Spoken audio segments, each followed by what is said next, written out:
Good morning. It's Linda Stacy, and I'm on the final day of my Time Finder Challenge. This is day 9, and today we're talking about how to take advantage of the most chaotic times in your life. So, what do I mean about chaos? I like to call them marathons, and it could actually be a marathon. Maybe you're training for a marathon, but maybe you're writing a book, or maybe you've got some major work project going on that's really intense and taking a lot of extra time and effort. And outside of work, it could be something like you've just moved, or you've just changed jobs, or you've just gotten married or had a baby, or maybe you're going through divorce, or maybe you're taking care of someone who's sick, or maybe you're sick. All of these things are transitional times or really jammed times, and how do we best take advantage of those times?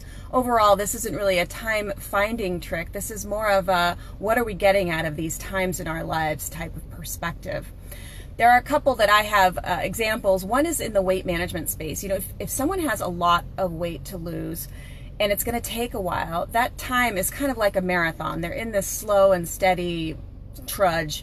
But over that time, they can actually learn the habits that they have to in order to maintain the weight loss in the long run. So the longer it takes to lose, it's kind of okay because you have more time to gain all those new muscles, literally and figuratively, to help you keep the weight off.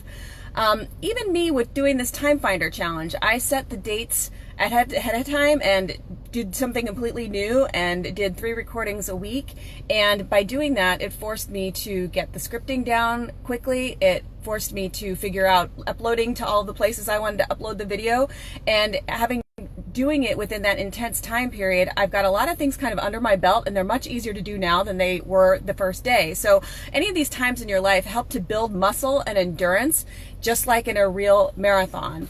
So I suggest that you look back at times in your life that were chaos and think about all the ways that you grew in that time. And if you're in the middle of it now, any ways that you can develop routines around the new things in your life, any ways that you can visualize days going really well or the best they possibly can. When we first moved into our new house, the next morning going into work, I knew it was a new routine, and I really thought about, okay, what's it going to look like, and walk myself through those steps so that it wasn't chaos. So anytime you're going through these big changes, anything you can do to prepare, to routinize, if that's a word, routinize your way will help you.